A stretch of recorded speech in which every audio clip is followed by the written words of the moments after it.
PSC ട്യൂട്ടോറിയലിന്റെ പുതിയൊരു അധ്യായത്തിലേക്ക് എല്ലാവർക്കും സ്വാഗതം. ഇന്ന് നമ്മൾ പഠിക്കാൻ പോകുന്നത് LDC പരീക്ഷയ്ക്ക് വളരെ പ്രധാനപ്പെട്ട 50 ചോദ്യങ്ങളാണ്. ഇതിൽ സ്റ്റേറ്റ്മെന്റ് ബേസ്ഡ് ക്വസ്റ്റ്യൻസിന് കൂടുതൽ പ്രാധാന്യം നൽകിയിട്ടുണ്ട്. ഓരോ ചോദ്യത്തിനും ഉത്തരം പറയാൻ നമുക്ക് കുറച്ച് സമയമെടുക്കാം. അവസാനം ശരി ഉത്തരവും ചെറിയ എക്സ്പ്ലനേഷനും പറയാം.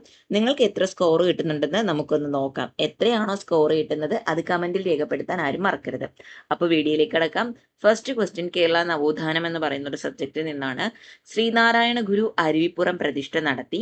ഒരു ജാതി, ഒരു മതം, ഒരു ദൈവം മനുഷ്യന് എന്ന സന്ദേശം ശ്രീനാരായണ ഗുരുവുമായി ബന്ധപ്പെട്ടതാണ്. ഗുരുവിന്റെ പ്രധാന പ്രവർത്തനങ്ങൾ സാമൂഹിക പരിഷ്കരണവുമായി ബന്ധപ്പെട്ടിരുന്നു. ഒരു 3 സ്റ്റേറ്റ്മെന്റ് ശ്രീനാരായണ ഗുരുവിനെ കുറിച്ച് ഇവിടെ കൊടുത്തിട്ടുണ്ട്. അപ്പൊ ഇവയിൽ ഏതാണ് ശരിയായിട്ടുള്ള സ്റ്റേറ്റ്മെന്റ് എന്നാണ് ചോദിക്കുന്നത്. അപ്പൊ ഇവിടെ 4 ഓപ്ഷൻസ് കൊടുത്തിട്ടുണ്ട്. നിങ്ങളൊന്ന് ആലോചിച്ച് നോക്കൂ ഏതൊക്കെയാണ് ശരിയായിട്ടുള്ളതെന്ന്.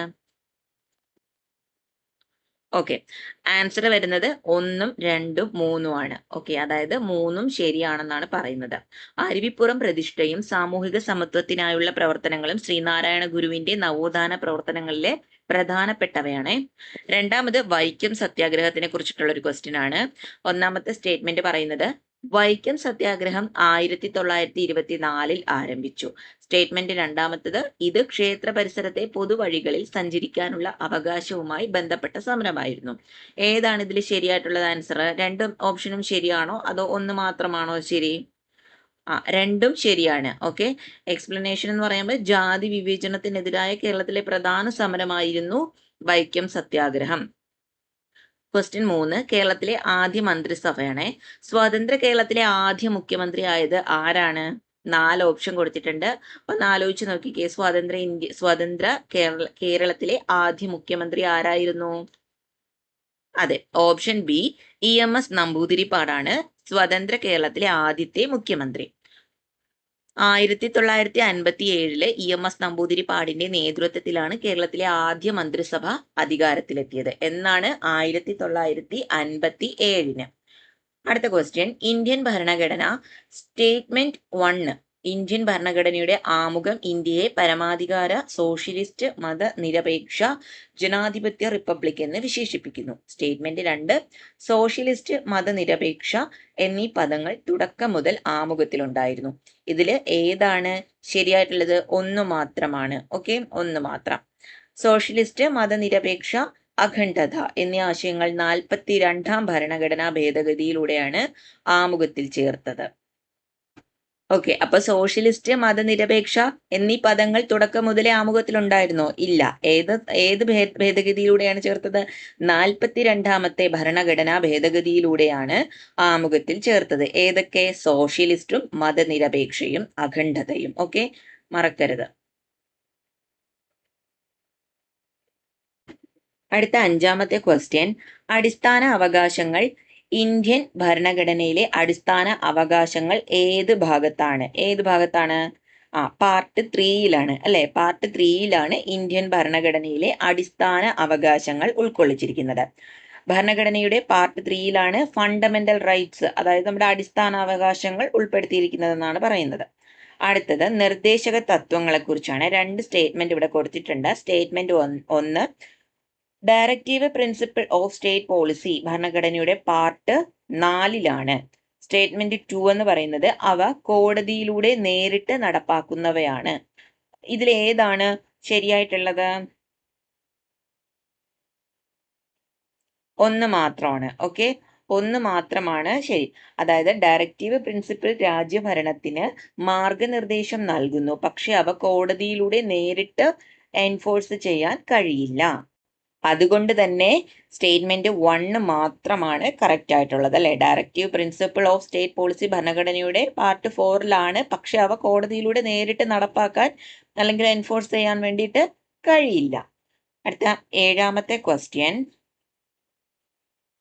മൗലിക കടമകൾ ഭരണഘടനയിൽ ചേർത്തത് ഏത് ഭേദഗതിയിലൂടെയാണ്? ഏതാണ്? 42ാമത്തെ ഭേദഗതി. ഓക്കെ, 42ാമത്തെ ഭേദഗതിയിലൂടെയാണ് മൗലിക കടമകൾ ഭരണഘടനയിൽ ചേർത്തത്. 1976 42ാം ഭേദഗതിയിലൂടെയാണ് ഫണ്ടമെന്റൽ ഡ്യൂട്ടീസ് ഭരണഘടനയിൽ ഉൾപ്പെടുത്തിയത്. ഇയർ മറക്കല്ല്. 1976 42ാം ഭേദഗതിയിലൂടെയാണ് ഫണ്ടമെന്റൽ ഡ്യൂട്ടീസ് ഭരണഘടനയിൽ ഉൾപ്പെടുത്തിയത്. എട്ടാമത്തെ ക്വസ്റ്റ്യൻ, നമ്മൾ ആ ക്വസ്റ്റ്യൻസ് ആൻസേഴ്സ് പെട്ടെന്ന് പോകുന്നുണ്ടല്ലേ. ഓക്കെ, ഞാനൊന്ന് സ്ലോ ആക്കാമേ. ഇന്ത്യൻ പാർലമെന്റിനെ കുറിച്ച് 2 സ്റ്റേറ്റ്മെന്റ് ഇവിടെ പറയുന്നുണ്ട്. സ്റ്റേറ്റ്മെന്റ് 1, ഇന്ത്യൻ പാർലമെന്റ് രാഷ്ട്രപതി, ലോകസഭ, രാജ്യസഭ എന്നിവ ചേർന്നതാണ്. സ്റ്റേറ്റ്മെന്റ് 2, രാഷ്ട്രപതി പാർലമെന്റിന്റെ ഭാഗമല്ല. ഇതിൽ ഏതാണ് ശരിയായിട്ടുള്ള സ്റ്റേറ്റ്മെന്റ്? ഒന്ന് ആലോചിച്ചേ. ഉത്തരം കിട്ടിയോ? ഓക്കെ, നമുക്ക് നോക്കാം. ഒന്ന് മാത്രമാണ് ശരിയായിട്ടുള്ളത്. ഭരണഘടനാ പ്രകാരം രാഷ്ട്രപതിയും 2 സഭകളും ചേർന്നതാണ് പാർലമെന്റ് എന്ന് പറയുന്നത്, അല്ലേ? അപ്പം രാഷ്ട്രപതി പാർലമെന്റിന്റെ ഭാഗമല്ലെന്ന് പറയാൻ പറ്റുമോ? ഇല്ല. 2 സ്റ്റേറ്റ്മെന്റും ശരിയാണ്. ഇന്ത്യൻ പാർലമെന്റ്, രാഷ്ട്രപതി, ലോക്സഭ, രാജ്യസഭ എന്നിവ ചേർന്നതാണ്. അതിന്റെ കൂടെ എന്താണ്? അതെ, രാഷ്ട്രപതിയും കൂടി ചേർന്നതാണ്. രാഷ്ട്രപതിയും ഭരണഘടനാ പ്രകാരം രാഷ്ട്രപതിയും 2 സഭകളും ചേർന്നത് തന്നെയാണ് പാർലമെന്റ് എന്ന് പറയുന്നത്. 9ാമത്തെ ക്വസ്റ്റ്യൻ, രാജ്യസഭയെ കുറിച്ചുള്ള ശരിയായ പ്രസ്താവന ഏതാണ്? നമ്മളിവിടെ 4 കൊടുത്തിട്ടുണ്ടേ, നോക്കാം. ഇത് സ്ഥിരസഭയാണ്. 5 വർഷം കൂടുമ്പോൾ മുഴുവനായും പിരിച്ചുവിടുന്നു. ഇതിലെ എല്ലാ അംഗങ്ങളെയും രാഷ്ട്രപതി നേരിട്ട് തിരഞ്ഞെടുക്കുന്നു. ഇതിന്റെ അധ്യക്ഷൻ പ്രധാനമന്ത്രിയാണ്. ഏതൊക്കെയാണ് ശരിയായിട്ടുള്ള പ്രസ്താവന? ഒന്ന് നോക്കിക്കേ. ആൻസർ കിട്ടിയോ? ആൻസർ നോക്കാം. ഇത് സ്ഥിരസഭയാണ്. ഓക്കെ, ഇത് സ്ഥിരസഭയാണ് എന്നുള്ളതാണ് ശരിയായ പ്രസ്താവന. ബാക്കി എന്തായിരിക്കും? രാജ്യസഭ പിരിച്ചുവിടണമെന്നില്ല. അംഗങ്ങളുടെ കാലാവധി 6 വർഷമാണ്. ഓരോ 2 വർഷത്തിലും ഏകദേശം 1/3 അംഗങ്ങൾ വിരമിക്കുന്നു. ഓക്കെ, അപ്പൊ നമുക്ക് 10ാമത്തെ ക്വസ്റ്റ്യൻ നോക്കാം. ഭരണഘടനാ ഭേദഗതി എന്ന് പറയുന്ന ഒരു ടോപ്പിക്കിൽ നിന്നാണ് 10ാമത്തെ ക്വസ്റ്റ്യൻ. 2 സ്റ്റേറ്റ്മെന്റ് കൊടുത്തിട്ടുണ്ട് ഭേദഗതിയെ കുറിച്ച്. ഒന്നാമത്തത്, ഭരണഘടനാ ഭേദഗതി ചെയ്യാനുള്ള അധികാരം പാർലമെന്റിനുണ്ട്. 2ാമത്തെ സ്റ്റേറ്റ്മെന്റ്, ഭരണഘടനയിലെ എല്ലാ വ്യവസ്ഥകളും ഒരേ രീതിയിലാണ് ഭേദഗതി ചെയ്യുന്നത്. ഏതാണ് ശരിയായിട്ടുള്ള സ്റ്റേറ്റ്മെന്റ്? ഓപ്ഷൻസ് ഇത്ര ഉണ്ട്. ഓക്കെ, ഒന്നാമത്തെ സ്റ്റേറ്റ്മെന്റ് മാത്രമാണ് ശരിയായിട്ടുള്ളത്. ഏത്? ഭരണഘടനാ ഭേദഗതി ചെയ്യാനുള്ള അധികാരം പാർലമെന്റിനാണുള്ളത്. വിവിധ ഭരണഘടനാ വ്യവസ്ഥകൾക്ക് വ്യത്യസ്ത ഭേദഗതി നടപടിക്രമങ്ങളുണ്ട്. ഓക്കെ, എല്ലാവർക്കും ഒരേ രീതിയിലല്ല ഉള്ളത്, വ്യത്യസ്ത രീതിയിലുള്ള ഭേദഗതി നടപടിക്രമങ്ങളാണ് ഉള്ളത്. 11ാമത്തെ ക്വസ്റ്റ്യൻ, കേരളത്തിന്റെ സംസ്ഥാന മൃഗം ഏതാണെന്നാണ്. കേരളത്തിന്റെ സംസ്ഥാന മൃഗം ഏതാണ്? ഓപ്ഷൻസ് ഒക്കെ വേണോ അതിന്? നമുക്ക് പറയാം. ആനയാണ് കേരളത്തിന്റെ സംസ്ഥാന മൃഗം. ഇന്ത്യൻ ആനയാണ് കേരളത്തിന്റെ സംസ്ഥാന മൃഗം. കേരളത്തിന്റെ സംസ്ഥാന പക്ഷി, അതിന് ഓപ്ഷൻസ് വേണോ? വേണ്ട. മയിൽ, മലമുഴക്കി വേഴാമ്പൽ, കുയിൽ, തത്ത. 4 ഓപ്ഷൻസ് കൊടുത്തിട്ടുണ്ട്. നമുക്ക് കേരളത്തിന്റെ സംസ്ഥാന പക്ഷി ഏതാണ്? മലമുഴക്കി വേഴാമ്പലാണ്. ഇന്ത്യയുടെ ദേശീയ പക്ഷിയല്ല, കേരളത്തിന്റെ സംസ്ഥാന പക്ഷി മലമുഴക്കി വേഴാമ്പൽ. പലർക്കും ഇത് രണ്ടും തെറ്റിപ്പോകും. സംസ്ഥാന പക്ഷി, ദേശീയ പക്ഷി ഏതെന്ന് ചോദിക്കുമ്പോൾ തെറ്റിപ്പോകുന്നവരെ ഇപ്പോഴും എനിക്കറിയാം. അതുകൊണ്ടാണ് ഞാൻ പറയുന്നത്, തെറ്റിപ്പോകുന്നവരുണ്ട്, ഇപ്പോഴും ഉണ്ട്. ദേശീയ പക്ഷിയും സംസ്ഥാന പക്ഷിയും തമ്മിൽ മാറിപ്പോകുന്നവരുണ്ട്. ഗ്രേറ്റ് ഹോബിൽ ആണ് കേരളത്തിന്റെ സംസ്ഥാന പക്ഷി. ഗ്രേറ്റ് ഹോബിൽ, മലമുഴക്കി വേഴാമ്പൽ. കേരളത്തിലെ ഏറ്റവും നീളം കൂടിയ നദി ഏതാണ്? 4 ഓപ്ഷൻസ് കൊടുത്തിട്ടുണ്ട്. അതെ, പെരിയാറാണ് കേരളത്തിലെ ഏറ്റവും നീളം കൂടിയ നദി. കേരളത്തിലൂടെ ഒഴുകുന്ന നദികളിൽ ഏറ്റവും നീളം കൂടിയതാണ് പെരിയാർ. ഓക്കെ, അടുത്ത ഭൂമിശാസ്ത്രത്തിൽ നിന്നുള്ള ഒരു ക്വസ്റ്റ്യൻ ആണ്. 2 സ്റ്റേറ്റ്മെന്റ് കൊടുത്തിട്ടുണ്ട്. പശ്ചിമഘട്ടം കേരളത്തിന്റെ കിഴക്കൻ അതിർത്തിയോട് ചേർന്നാണ് സ്ഥിതി ചെയ്യുന്നത്. 2ാമത്തെ സ്റ്റേറ്റ്മെന്റ്, പശ്ചിമഘട്ടം കേരളത്തിന്റെ കാലാവസ്ഥയിൽ പ്രധാന സ്വാധീനം ചെലുത്തുന്നു. ഏത് സ്റ്റേറ്റ്മെന്റ് ആണ് ഇതിൽ ശരിയായിട്ടുള്ളത്? നോക്കിക്കേ, ആൻസർ കിട്ടുമെന്ന്. പശ്ചിമഘട്ടത്തിനെ കുറിച്ചൊക്കെ നമുക്ക് ഡീറ്റെയിൽസ് ആയിട്ട് പഠിച്ചിട്ടുണ്ടെങ്കിൽ നമുക്ക് ആൻസർ കിട്ടും, അല്ലേ? അതെ, 2, അതായത് 2ഉം ശരിയാണ്. ഓപ്ഷൻ സി ആണ്, 2ഉം ശരിയാണ്. പശ്ചിമഘട്ടം കേരളത്തിന്റെ കിഴക്കൻ അതിർത്തിയോട് ചേർന്നാണ് സ്ഥിതി ചെയ്യുന്നത്. അതുപോലെ പശ്ചിമഘട്ടം കേരളത്തിന്റെ കാലാവസ്ഥയിൽ പ്രധാന സ്വാധീനം ചെലുത്തുന്നു. അടുത്ത, പശ്ചിമഘട്ടം കേരളത്തിന്റെ ഭൂപ്രകൃതിയിലും മഴയിലും കാലാവസ്ഥയിലും വലിയ സ്വാധീനം ചെലുത്തുന്നതാണ്. അറിയാലോ, പശ്ചിമഘട്ടത്തിനെ കുറിച്ചൊരു ടോപ്പിക്ക് തന്നെയുണ്ട്. എന്തായാലും നമ്മുടെ വരുന്ന ക്ലാസ്സുകളിൽ പശ്ചിമഘട്ടം എന്ന് പറയുന്ന ഒരു ടോപ്പിക്ക് മാത്രമായിട്ട് ഡിസ്കസ് ചെയ്യുന്നുണ്ട്, ഒരു വീഡിയോ ആയിട്ട് തന്നെ ചെയ്യുന്നുണ്ട്. കാരണം ഭയങ്കര ഇമ്പോർട്ടന്റ് ആയിട്ടുള്ള ഒരു ടോപ്പിക്കാണ്. ക്വസ്റ്റ്യൻ മസ്റ്റ് ആണ്, പ്രതീക്ഷിക്കാം. അടുത്തത്, കേരളത്തിലെ ജില്ലകൾ. കേരളത്തിലെ ആകെ എത്ര ജില്ലകളുണ്ട്? 14. ഇന്ത്യയുടെ ഭൂമിശാസ്ത്രം 2 സ്റ്റേറ്റ്മെന്റ് കൊടുത്തിട്ടുണ്ട്. ഇന്ത്യയുടെ വടക്കു ഭാഗത്ത് ഹിമാലയ പർവ്വതനിര സ്ഥിതി ചെയ്യുന്നു. ഹിമാലയം ഇന്ത്യയുടെ കാലാവസ്ഥയെ സ്വാധീനിക്കുന്നു. ഏതാണ് ഇന്ത്യയുടെ വടക്ക്, കിഴക്ക്, തെക്ക് ഏതൊക്കെ സ്ഥിതി ചെയ്യുന്നു എന്നുള്ളതൊക്കെ നമ്മൾ ഒരു വീഡിയോ ആയിട്ട് ചെയ്യുന്നതാണ്. ഇന്ത്യയുടെ വിവിധ ഭാഗങ്ങൾ എന്നുള്ള രീതിയിൽ. ഓക്കെ, അപ്പൊ ഏതാണ് ശരിയായിട്ടുള്ള? രണ്ടും ശരിയാണ്. ഇന്ത്യയുടെ വടക്കു ഭാഗത്ത് ഹിമാലയ പർവ്വതനിര സ്ഥിതി ചെയ്യുന്നു. ഹിമാലയം ഇന്ത്യയുടെ കാലാവസ്ഥയെ സ്വാധീനിക്കുന്നു. ഹിമാലയം വടക്കൻ ഇന്ത്യയുടെ ഭൗമരൂപത്തെയും മൺസൂൺ കാലാവസ്ഥയെയും സ്വാധീനിക്കുന്നു. 17ാമത്തെ ക്വസ്റ്റ്യൻ, ഇന്ത്യൻ നദികളാണ്. ഇവയിൽ ഗംഗയുടെ പ്രധാന പോഷക നദി ഏതാണെന്നാണ് ചോദിക്കുന്നത്. ഗംഗയുടെ പ്രധാനപ്പെട്ട പോഷക നദി എന്ന് പറയുന്നത് യമുനയാണ്. യമുന ഗംഗയുടെ പ്രധാനപ്പെട്ട ഒരു പോഷക നദികളിൽ ഒന്നാണ്. പോഷക നദി മാത്രം അങ്ങനെയല്ല, പോഷക നദികളിൽ ഒന്നാണ് യമുന. ഗംഗയുടെ പ്രധാനപ്പെട്ട പോഷക നദികളിൽ ഒന്ന് ഏതാണെന്ന് ചോദിച്ചാൽ അത് യമുനയാണ്. ഫസ്റ്റ് പേര് യമുനയ്ക്ക് തന്നെയാണ്. സാമ്പത്തിക ശാസ്ത്രത്തിൽ നിന്നും 2 സ്റ്റേറ്റ്മെന്റ് ഉണ്ട്. ഒന്നാമത്തത് GDP എന്നത് ഗ്രോസ് ഡൊമസ്റ്റിക് പ്രോഡക്റ്റ് എന്നാണ്. രണ്ടാമത്തെ സ്റ്റേറ്റ്മെന്റ്, ഒരു രാജ്യത്തിന്റെ അതിർത്തിക്കുള്ളിൽ ഒരു നിശ്ചിത കാലയളവിൽ ഉൽപ്പാദിപ്പിക്കുന്ന അന്തിമ ചരക്കുകളുടെയും സേവനങ്ങളുടെയും മൂല്യം GDP കണക്കാക്കുന്നതിൽ ഉൾപ്പെടുന്നു. ഏതാണ് ആൻസർ? രണ്ടും ശരിയാണോ അതോ രണ്ടും തെറ്റാണോ? എന്താണ്? രണ്ടും ശരിയാണ്. ഒരു രാജ്യത്തിന്റെ, അതായത് രാജ്യത്തിന്റെ ആഭ്യന്തര സാമ്പത്തിക പ്രവർത്തനത്തിന്റെ പ്രധാന സൂചകമാണ് GDP. ഓക്കെ, അപ്പൊ ഒരു GDP എന്നത് എന്താണ്? ഗ്രോസ് ഡൊമസ്റ്റിക് പ്രോഡക്റ്റ് എന്നാണ്. ഒരു രാജ്യത്തിന്റെ അതിർത്തിക്കുള്ളിൽ ഒരു നിശ്ചിത കാലയളവിൽ ഉൽപ്പാദിപ്പിക്കുന്ന അന്തിമ ചരക്കുകളുടെയും സേവനങ്ങളുടെയും മൂല്യം GDP കണക്കാക്കുന്നതിൽ ഉൾപ്പെടുന്നു. കാരണം രാജ്യത്തിന്റെ ആഭ്യന്തര സാമ്പത്തിക പ്രവർത്തനത്തിന്റെ പ്രധാന സൂചകമാണ് ഈ GDP എന്ന് പറയുന്നത്. അപ്പം 2 സ്റ്റേറ്റ്മെന്റും ശരിയാണ്. അടുത്തത് പണപ്പെരുപ്പം. വസ്തുക്കളുടെയും സേവനങ്ങളുടെയും പൊതു വിലനില തുടർച്ചയായി ഉയരുന്ന അവസ്ഥയെ എന്ത് വിളിക്കുന്നു? ഇൻഫ്ലേഷൻ. ഓക്കെ, പൊതുവില നില ഉയരുന്നതാണ് പണപ്പെരുപ്പം. ഓക്കെ, ഇൻഫ്ലേഷൻ എന്ന് പറയും. ബാങ്കിങ്ങിനെ കുറിച്ചിട്ടുള്ള 2 ക്വസ്റ്റ്യൻ, 2 സ്റ്റേറ്റ്മെന്റ് ഉണ്ട്. RBI ഇന്ത്യയുടെ കേന്ദ്ര ബാങ്കാണ്. റിസർവ് ബാങ്ക് ഓഫ് ഇന്ത്യ എന്ന് പറയുന്നത് ഇന്ത്യയുടെ കേന്ദ്ര ബാങ്കാണ്. റിസർവ് ബാങ്ക് ഓഫ് ഇന്ത്യ രാജ്യത്തെ എല്ലാ സാധാരണ ഉപഭോക്താക്കൾക്കും സേവിങ്സ് അക്കൗണ്ട് നൽകുന്ന പ്രധാന കൊമേഴ്സ്യൽ ബാങ്ക് ആണെന്നാണ് പറയുന്നത്. കൊമേഴ്ഷ്യൽ ബാങ്ക് ആണോ? സ്റ്റേറ്റ്മെന്റ് രണ്ടും ശരിയാണോ അതോ തെറ്റാണോ? അല്ല, ഒന്നാമത്തെ മാത്രമാണ് ശരിയായിട്ടുള്ളത്. ഇത് റിസർവ് ബാങ്ക് ഓഫ് ഇന്ത്യ എന്ന് പറയുന്നത് ഇന്ത്യയുടെ കേന്ദ്ര ബാങ്ക് ആണ്. എന്നാൽ RBI കേന്ദ്ര ബാങ്ക് ആണ് എന്ന് കരുതി സാധാരണ കൊമേഴ്ഷ്യൽ ബാങ്കിംഗ് പ്രവർത്തനങ്ങൾക്ക് SBI പോലുള്ള ബാങ്കുകളാണ് പ്രധാനമായും ഉപയോഗിക്കുന്നത്. അല്ലാതെ റിസർവ് ബാങ്ക് നേരിട്ട് ആർക്കും സേവിങ്സ് അക്കൗണ്ട് സാധാരണ ഉപഭോക്താക്കൾക്ക് നൽകുന്നില്ല. ഓക്കെ, അടുത്തത് ഹരിത വിപ്ലവം. ഇന്ത്യയിലെ ഹരിത വിപ്ലവവുമായി ഏറ്റവും കൂടുതൽ ബന്ധപ്പെട്ട വ്യക്തി ആരാണ്? ഇവിടെ 4 ഓപ്ഷൻ തന്നിട്ടുണ്ട്. MS സ്വാമിനാഥൻ, വർഗീസ് കുര്യൻ, ഹോമി ഭാഭ, വിക്രം സാരാഭായ്. ആരാണ്?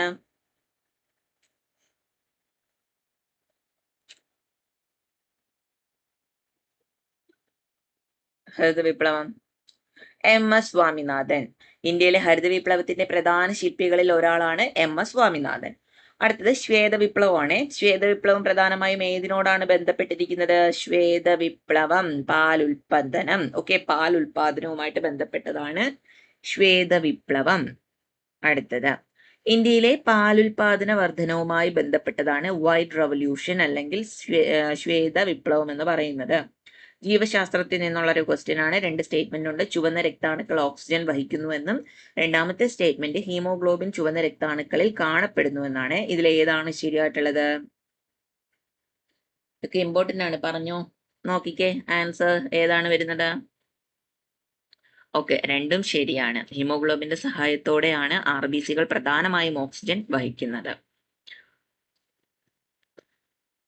ഓക്കെ, അടുത്തത് വിറ്റാമിനുകളിൽ എന്ന് പറയുന്ന ഒരു ടോപ്പിക്കിൽ നിന്ന് ഒരു ക്വസ്റ്റ്യൻ ആണ്. വിറ്റാമിൻ സിയുടെ കുറവ് മൂലം ഉണ്ടാകുന്ന രോഗം ഏതാണ്? ഉത്തരം സ്കർവി. വിറ്റാമിൻ സി ഡെഫിഷ്യൻസി ആണ് സ്കർവിയുടെ പ്രധാന കാരണം. വൈറ്റമിൻ ഡി ആണ് സ്റ്റേറ്റ്മെന്റ് 1. വൈറ്റമിൻ ഡി അസ്ഥികളുടെ ആരോഗ്യത്തിന് പ്രധാനമാണ്. സ്റ്റേറ്റ്മെന്റ് 2. സൂര്യപ്രകാശം ശരീരത്തിൽ വൈറ്റമിൻ ഡി രൂപപ്പെടുന്നതിന് സഹായിക്കുന്നു. 2 സ്റ്റേറ്റ്മെന്റും ശരിയാണല്ലേ? രണ്ടും ശരിയാണ്. കാൽഷ്യം മെറ്റബോളിസത്തിലും അസ്ഥികളുടെ ആരോഗ്യത്തിലും വൈറ്റമിൻ ഡി പ്രധാനമാണ്. അടുത്ത രക്തഗ്രൂപ്പിൽ നിന്നുള്ള ഒരു ക്വസ്റ്റ്യൻ ആണ്. മനുഷ്യരിൽ യൂണിവേഴ്സൽ ഡോണറായി സാധാരണ കണക്കാക്കപ്പെടുന്ന രക്തഗ്രൂപ്പ് ഏതാണ്? Universal donor. യൂണിവേഴ്സൽ ഡോണർ ആയിട്ട് സാധാരണ കണക്കാക്കുന്നത് O നെഗറ്റീവിനെയാണ്.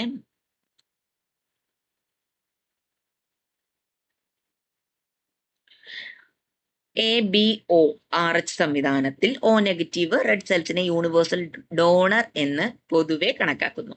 അടുത്ത ഭൗതിക ശാസ്ത്രത്തിൽ നിന്നുള്ള ഒരു ക്വസ്റ്റ്യൻ ആണ്. സ്റ്റേറ്റ്മെന്റ് 1, ശബ്ദത്തിന് സഞ്ചരിക്കാൻ ഒരു മാധ്യമം ആവശ്യമാണ്. സ്റ്റേറ്റ്മെന്റ് 2, ശൂന്യതയിൽ ശബ്ദം സഞ്ചരിക്കും. ഈ രണ്ട് സ്റ്റേറ്റ്മെന്റും ശരിയാണോ അതോ തെറ്റാണോ അതോ ഏതെങ്കിലും ഒന്നാണോ ശരി? ഒന്ന് നോക്കിക്കേ. ശബ്ദത്തിന് സഞ്ചരിക്കാൻ ഒരു മാധ്യമം ആവശ്യമാണ്. ശൂന്യതയിൽ ശബ്ദം സഞ്ചരിക്കും. ആൻസർ നോക്കാം. ഓക്കെ, ഒന്ന് മാത്രമാണ് ആൻസർ ആയിട്ട് വരുന്നത്. ഒന്ന് മാത്രമാണ് ശരി. അതായത് ശബ്ദം ഒരു മെക്കാനിക്കൽ വേവ് ആയതിനാൽ വാക്വമിൽ സഞ്ചരിക്കാൻ കഴിയില്ല. ഓക്കെ, വാക്വമിൽ ശബ്ദത്തിന് സഞ്ചരിക്കാൻ കഴിയുമോ? ഇല്ല. ശബ്ദത്തിന് സഞ്ചരിക്കാൻ ഒരു മാധ്യമം ആവശ്യമാണ്. ശൂന്യതയിൽ ശബ്ദം സഞ്ചരിക്കുമെന്നാണ് പറയുന്നത്. പക്ഷെ അത് തെറ്റാണ്. ശബ്ദം ഒരു മെക്കാനിക്കൽ വേവ് ആയതിനാൽ വാക്വമിൽ സഞ്ചരിക്കാൻ ശബ്ദത്തിന് കഴിയില്ല. ഒരു മാധ്യമം എപ്പോഴും ആവശ്യമാണ്.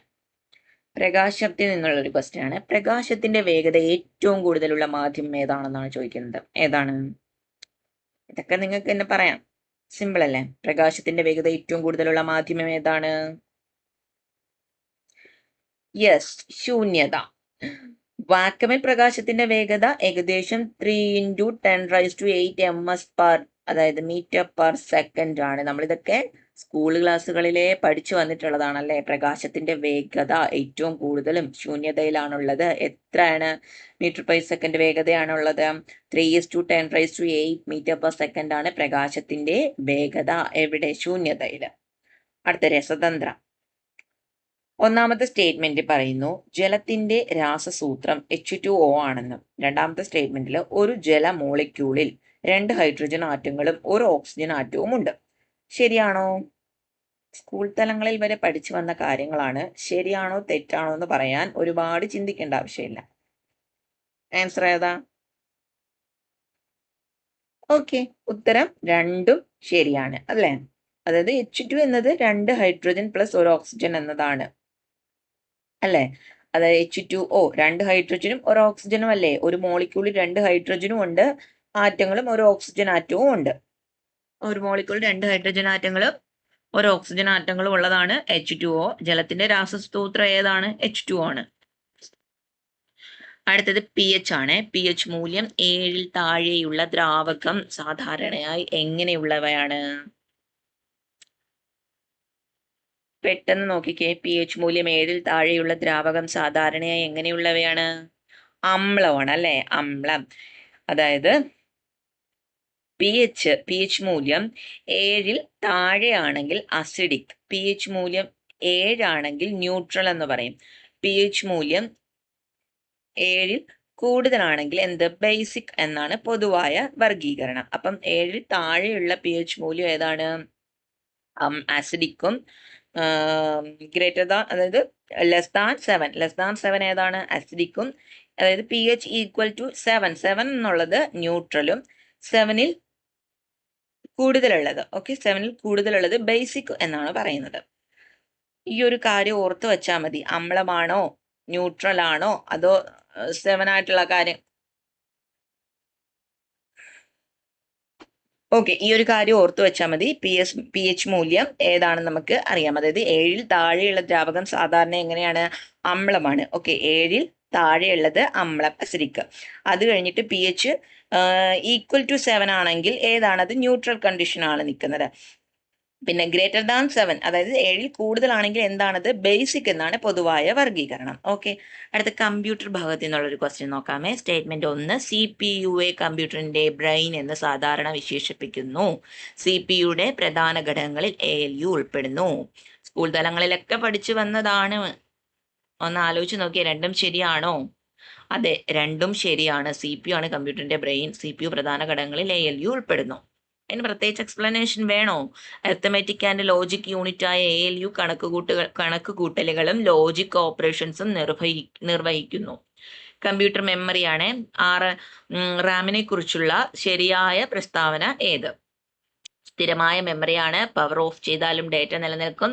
പിന്നെന്താണ്, വോളറ്റൈൽ മെമ്മറി ആണ്, ഇൻപുട്ട് ഡിവൈസ് ആണ്. ഏതാണ് ഒരു വോളറ്റൈൽ മെമ്മറി ആണ്? എന്ത്? റാം. ഓക്കെ, വൈദ്യുതി ലഭിക്കാതായാൽ റാമിലെ ഡേറ്റ സാധാരണയായി നഷ്ടപ്പെടും. അപ്പോൾ ഒരു വോളറ്റൈൽ മെമ്മറി ആണ്.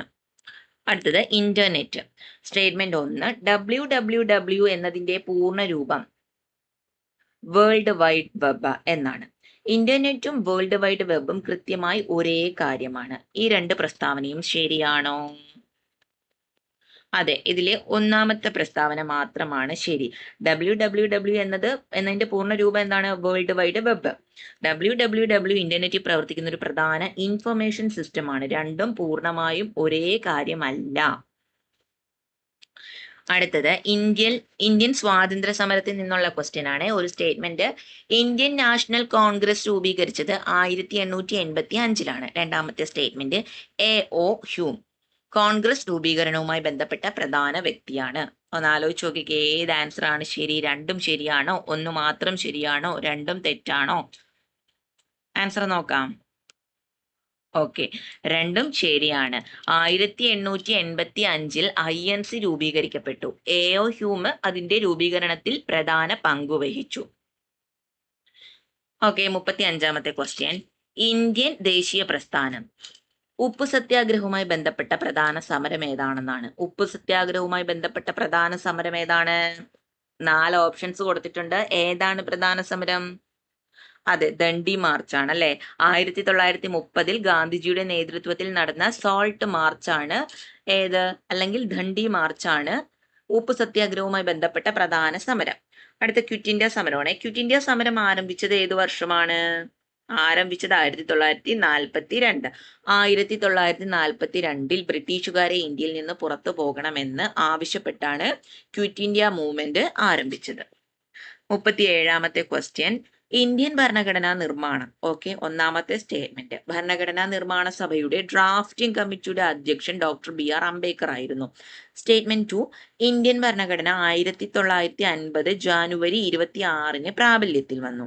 അപ്പൊ ഇത് രണ്ടും ശരിയാണോ അതോ രണ്ടും തെറ്റാണോ? ഏതാണ് ശരി, ഏതാണ് തെറ്റ്? ഒന്ന് നോക്കിക്കേ, സ്റ്റേറ്റ്മെന്റ് രണ്ടും വായിച്ച്. ഇമ്പോർട്ടന്റ് ക്വസ്റ്റ്യൻ ആണ്. ഭരണഘടനാ നിർമ്മാണ സഭയിൽ നിന്നുള്ള ഇമ്പോർട്ടന്റ് ക്വസ്റ്റ്യൻ ആണ്. ഒത്തിരി എക്സാംസിന് ഞാൻ ചോദിച്ചു കണ്ടിട്ടുള്ള ക്വസ്റ്റ്യൻസ് ആണ്. നോക്കാം ആൻസർ ഏതാണെന്ന്. രണ്ടും ശരിയാണ് അല്ലെ. എക്സ്പ്ലനേഷൻ എന്താണ്? ഡ്രാഫ്റ്റിംഗ് കമ്മിറ്റി അധ്യക്ഷൻ അംബേദ്കർ ആയിരുന്നു. ഭരണഘടന 1950 ജനുവരി 26 തന്നെയാണ് പ്രാബല്യത്തിൽ വന്നത് അല്ലെ. അടുത്തത്, തദ്ദേശ സ്വയംഭരണം. 73ാം ഭരണഘടനാ ഭേദഗതി പ്രധാനമായി എന്തുമായി ബന്ധപ്പെട്ടതാണ്? 4 ഓപ്ഷൻ കൊടുത്തിട്ടുണ്ട്. നഗര തദ്ദേശ സ്ഥാപനങ്ങൾ, പഞ്ചായത്തി രാജ്, സുപ്രീം കോടതി, അടിയന്തരാവസ്ഥ. ഏതാണ് ശരിയായിട്ടുള്ള answer? Panchayati Raj. Option B, Panchayati Raj ആണ് ശരിയായിട്ടുള്ള ആൻസർ. ഗ്രാമീണ തദ്ദേശ സ്വയംഭരണ സ്ഥാപനങ്ങൾക്ക് ഭരണഘടനാപരമായ അംഗീകാരം നൽകുന്നതുമായി 73ാം ഭേദഗതി ബന്ധപ്പെട്ടതാണ്. 74ാം ഭരണഘടനാ ഭേദഗതി 74ാം ഭേദഗതി പ്രധാനമായും എന്തുമായി ബന്ധപ്പെട്ടതാണെന്നാണ് ചോദിച്ചിരിക്കുന്നത്. എന്താണ്? നഗര തദ്ദേശ സ്ഥാപനങ്ങൾ. ഓക്കെ, നഗര തദ്ദേശ സ്ഥാപനങ്ങളുമായിട്ടാണ് 74ാമത്തെ ഭേദഗതി പ്രധാനമായി ബന്ധപ്പെട്ടിരിക്കുന്നത്. നഗര തദ്ദേശ സ്ഥാപനങ്ങളുമായിട്ടാണ് ബന്ധപ്പെട്ടിരിക്കുന്നത്. ഓക്കെ, മുനിസിപ്പാലിറ്റീസ്, അർബൻ ലോക്കൽ ബോഡീസിനാണ് 74ാം ഭേദഗതി പ്രധാനമായും ബന്ധപ്പെട്ടത്. അതായത് നഗര തദ്ദേശ സ്ഥാപനങ്ങൾ. ഓക്കെ, അടുത്തത് കേരള ഭരണ സംവിധാനത്തിൽ നിന്നുള്ള ഒരു ക്വസ്റ്റ്യൻ ആണ്. സ്റ്റേറ്റ്മെന്റ് 1, കേരളത്തിലെ തദ്ദേശ സ്വയംഭരണ സ്ഥാപനങ്ങളിൽ ഗ്രാമപഞ്ചായത്ത് ഉൾപ്പെടുന്നു. സ്റ്റേറ്റ്മെന്റ് രണ്ടാമത്തത്, ജില്ലാ പഞ്ചായത്ത് ഗ്രാമതലത്തിലുള്ള സ്ഥാപനമാണ്. ഇത് രണ്ടും ശരിയാണോ? ഒന്ന് നോക്കിക്കേ, തെറ്റുണ്ടോ? സ്റ്റേറ്റ്മെന്റ് വായിച്ച് മനസ്സിരിച്ച് നോക്കാം. ഒന്ന് മാത്രമാണ് ശരി. ഗ്രാമപഞ്ചായത്ത് ഗ്രാമതലത്തിലും, ബ്ലോക്ക് പഞ്ചായത്ത് ഇടത്തരം തലത്തിലും, ജില്ലാ പഞ്ചായത്ത് ജില്ലാതലത്തിലുമാണ് പ്രവർത്തിക്കുന്നത്. ഓക്കെ, 41ാമത്തെ ക്വസ്റ്റ്യൻ, സുപ്രധാന നിയമം, വിവരാവകാശ നിയമം ഏത് വർഷമാണ് പ്രാബല്യത്തിൽ വന്നത്? ഏത് വർഷമാണ്? 2005 വിവരാവകാശ നിയമം പ്രാബല്യത്തിൽ വന്നത്. ഇതൊക്കെ ചോദിക്കുന്ന ക്വസ്റ്റ്യൻസ് ആണ്, ചോദിച്ച് കണ്ടിട്ടുണ്ട്. ഇനി റിപ്പീറ്റഡ് ക്വസ്റ്റ്യൻസ് ഉണ്ടോ എന്ന് ചോദിച്ചാൽ ഉണ്ട്. പക്ഷെ ചിലപ്പോൾ ഇതൊരു സ്റ്റേറ്റ്മെന്റ് ബേസ് ആയിരിക്കും വരുന്നത്. പറയാൻ പറ്റത്തില്ല. റൈറ്റ് ടു ഇൻഫർമേഷൻ ആക്ട് 2005 പൊതുജനങ്ങൾക്ക് സർക്കാർ വിവരങ്ങൾ ലഭ്യമാക്കാനുള്ള പ്രധാന നിയമമാണ്, വിവരാവകാശ നിയമം. 42ാമത്തെ ക്വസ്റ്റ്യൻ, ഉപഭോക്തൃ സംരക്ഷണം. ഓക്കെ, സ്റ്റേറ്റ്മെന്റ് 2 ഉണ്ട്. ഒന്നാമത്തെ സ്റ്റേറ്റ്മെന്റ് കൺസ്യൂമർ പ്രൊട്ടക്ഷൻ ആക്ട് ഉപഭോക്താക്കളുടെ അവകാശ സംരക്ഷണവുമായി ബന്ധപ്പെട്ടതാണ്. സ്റ്റേറ്റ്മെന്റ് 2 ഉപഭോക്തൃ തർക്ക പരിഹാര സംവിധാനങ്ങൾ ഈ നിയമവുമായി ബന്ധപ്പെട്ടിരിക്കുന്നു. രണ്ട് സ്റ്റേറ്റ്മെന്റും ശരിയാണോ? ഏതാണ് ശരി തെറ്റ്? ഓക്കെ, രണ്ടും ശരിയാണ്. ഉപഭോക്താക്കളുടെ താല്പര്യങ്ങൾ സംരക്ഷിക്കുന്നതിനും തർക്കപരിഹാരത്തിനുമുള്ള നിയമപരമായ സംവിധാനമാണ് കൺസ്യൂമർ പ്രൊട്ടക്ഷൻ ലോ. 43ാമത്തെ ക്വസ്റ്റ്യൻ, കലയും സാഹിത്യവും വീണപൂവ് എഴുതിയതാര്? ഓക്കെ, കലയും സാഹിത്യവും നിന്നുള്ളൊരു ക്വസ്റ്റ്യൻ ആണ്. വീണപൂവ് എഴുതിയതാര്? ആരാണ് വീണപൂവ്? വീണപൂവേ കുമാരനാശാന്റെ വീണപൂവേ. ഒരു വരി നമ്മൾ കേട്ടിട്ടുണ്ടല്ലേ പാട്ട്, വീണപൂവ് കുമാരനാശാൻ. മലയാളത്തിലെ പ്രശസ്തമായ ഖണ്ഡകാവ്യങ്ങളിൽ ഒന്നാണ് കുമാരനാശാന്റെ വീണപൂവ്. മലയാള സാഹിത്യത്തിൽ നിന്നുള്ള ക്വസ്റ്റ്യൻ ആണ്. സ്റ്റേറ്റ്മെന്റ് 1 എന്റെ ഗുരുനാഥൻ എന്ന കൃതി വള്ളത്തോളുമായി ബന്ധപ്പെട്ടതാണ്. സ്റ്റേറ്റ്മെന്റ് 2 വള്ളത്തോൾ മലയാളത്തിലെ പ്രമുഖ കവികളിൽ ഒരാളാണ്. ഓക്കെ, രണ്ടും ശരിയാണ്. വള്ളത്തോൾ നാരായണ മേനോൻ മലയാളത്തിലെ പ്രമുഖ ദേശീയ കവികളിൽ ഒരാളാണ്. കായികം, ഒളിമ്പിക്സ് ചിഹ്നത്തിലെ വളയങ്ങളുടെ എണ്ണം എത്ര? 5. അതിന് നമുക്ക് ഓപ്ഷൻ പോലും വേണ്ടല്ലേ. 5 ഇന്റർലോക്കിംഗ് റിങ്സ് ആണ് ഒളിമ്പിക് സിംബലില് ഉള്ളത്. 46ാമത്തെ സ്റ്റേറ്റ്മെന്റ് ക്വസ്റ്റ്യൻ ആണ്. ജോഗ്രഫിയിൽ നിന്നാണ്. ഒന്നാമത്തെ സ്റ്റേറ്റ്മെന്റ് ഭൂമിയുടെ ഏക സ്വാഭാവിക ഉപഗ്രഹമാണ് ചന്ദ്രൻ. രണ്ടാമത്തെ സ്റ്റേറ്റ്മെന്റ് ചന്ദ്രന് സ്വന്തമായി ദൃശ്യപ്രകാശമുണ്ട്.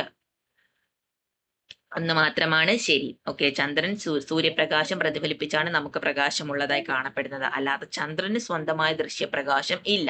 എന്നാൽ ഭൂമിയുടെ ഏക സ്വാഭാവിക ഉപഗ്രഹമാണ് ചന്ദ്രൻ. 47ാമത്തെ സ്റ്റേറ്റ്മെന്റ് ക്വസ്റ്റ്യൻ സയൻസിനെ ബന്ധിച്ചാണ്. ഓക്കെ, സ്റ്റേറ്റ്മെന്റ് 1 സസ്യങ്ങൾ പ്രകാശ സംശ്ലേഷണത്തിലൂടെ ഭക്ഷണം നിർമ്മിക്കുന്നു. സ്റ്റേറ്റ്മെന്റ് 2 പ്രകാശ സംശ്ലേഷണത്തിന് ക്ലോറോഫിൽ പ്രധാനമാണ്. ഓക്കെ, രണ്ടും ശരിയാണ്. ഇതൊക്കെ നമ്മുടെ സ്കൂൾ തലങ്ങളിൽ പഠിച്ചു വന്ന കാര്യങ്ങളാണ് അല്ലെ. നമുക്കിതൊന്നും ഒരിക്കലും മറക്കാൻ കഴിയാത്ത കാര്യങ്ങളാണ്. ക്ലോറോഫിൽ സൂര്യപ്രകാശം ആഗിരണം ചെയ്യുകയും ഫോട്ടോസിന്തസിസിൽ പ്രധാന പങ്ക് വഹിക്കുകയും ചെയ്യുന്നു. സ്റ്റേറ്റ്മെന്റ് ക്വസ്റ്റ്യൻ എൻവിയോൺമെന്റ്, നമ്മുടെ പ്രകൃതിയെ കുറിച്ചിട്ടുള്ള ഒരു സ്റ്റേറ്റ്മെന്റ് ക്വസ്റ്റ്യൻ ആണ്. ഒന്നാമത്തെ സ്റ്റേറ്റ്മെന്റ് ഓസോൺ പാളി പ്രധാനമായും സ്ട്രാറ്റോസ്ഫിയറിലാണ് കാണപ്പെടുന്നത്. രണ്ടാമത്തെ സ്റ്റേറ്റ്മെന്റ് ഇത് സൂര്യനിൽ നിന്നുള്ള ഹാനികരമായ അൾട്രാ വയലറ്റ് റേഡിയേഷന്റെ വലിയൊരു ഭാഗം ആഗിരണം ചെയ്യുന്നു. ഓപ്ഷൻസ് നോക്കണോ നമുക്ക്? രണ്ടും ശരിയാണ്. ഓസോൺ ലെയർ ഭൂമിയിലെ ജീവജാലങ്ങളെ UV റേഡിയേഷൻ, അതായത് അൾട്രാ വയലറ്റ് റേഡിയേഷന്റെ ദോഷകരമായ സ്വാധീനത്തിൽ നിന്ന് സംരക്ഷിക്കുന്നതിൽ പ്രധാന പങ്ക് വഹിക്കുന്നു. ഇപ്പൊ ചെറുതായിട്ട് വിള്ളലൊക്കെ വന്നു തുടങ്ങിയിട്ടുണ്ട്. 49ാമത്തെ സ്റ്റേറ്റ്മെന്റ് ക്വസ്റ്റ്യൻ കേരളത്തിനെ കുറിച്ചാണ്. സ്റ്റേറ്റ്മെന്റ് 1 കേരളം ഇന്ത്യയുടെ തെക്കു പടിഞ്ഞാറൻ തീരത്താണ് സ്ഥിതി ചെയ്യുന്നത്. സ്റ്റേറ്റ്മെന്റ് 2 കേരളത്തിന്റെ പടിഞ്ഞാറ് അറബിക്കടലാണ്. അല്ലേ, രണ്ടും ശരിയാണ് അല്ലെ. കേരളത്തിന്റെ പടിഞ്ഞാറ് അറബിക്കടലും കിഴക്ക് പശ്ചിമഘട്ടവുമാണ്. കേരളം ഇന്ത്യയുടെ തെക്ക് പടിഞ്ഞാറൻ തീരത്ത് തന്നെയാണ് സ്ഥിതി ചെയ്യുന്നത്. ഓക്കെ, അപ്പൊ ലാസ്റ്റ് ആൻഡ് ഫൈനൽ ക്വസ്റ്റ്യൻ ആണ്. സ്റ്റേറ്റ്മെന്റ് 1 ഇന്ത്യൻ ഭരണഘടനയുടെ ആമുഖം ഭരണഘടനയുടെ അടിസ്ഥാന ആശയങ്ങളെ പ്രതിഫലിപ്പിക്കുന്നു. സ്റ്റേറ്റ്മെന്റ് 2 ഇന്ത്യ ഒരു ജനാധിപത്യ റിപ്പബ്ലിക് ആണ്. സ്റ്റേറ്റ്മെന്റ് 3 ഇന്ത്യൻ ഭരണഘടന ലോകത്തിലെ ഏറ്റവും ചെറിയ എഴുതപ്പെട്ട ഭരണഘടനയാണ്. ഏതൊക്കെയാണ് ശരി, അല്ലെങ്കിൽ ഏതെങ്കിലും തെറ്റുണ്ടോ? ഓക്കെ, ആൻസർ നോക്കാം. 1ഉം 2ഉം മാത്രമാണ് ശരി അല്ലെ. ഇന്ത്യയുടെ ഭരണഘടന ലോകത്തിലെ ഏറ്റവും ദൈർഘ്യമേറിയ എഴുതപ്പെട്ട ദേശീയ ഭരണഘടനകളിൽ ഒന്നാണ്. അതിനാൽ 3ാമത്തെ സ്റ്റേറ്റ്മെന്റ് തെറ്റാണ്. അപ്പൊ നമ്മൾ 50 ക്വസ്റ്റ്യൻസും അതിന്റെ ആൻസേഴ്സും പറഞ്ഞു പോയിട്ടുണ്ട്.